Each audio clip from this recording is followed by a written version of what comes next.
godt nytår alle sammen. Vi siger farvel til 2024 og siger hej til 2025.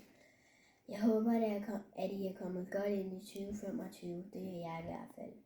Udover at min oldemor døde. Det var meget trist og synd. Vi tog til Jylland for at begrave hende. I 2024 var der en på skolen, der kaldte sig selv pølsemanden, der prøvede at købe skolen. Der var mange, der blev bange. I klassen var der en, der hed Jakob, der stoppede.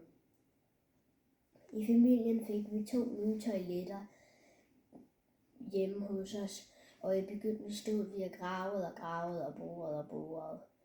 Da vi fik det første badeværelse, slap vi for at gå udenfor for at gå på toilettet i badevognen.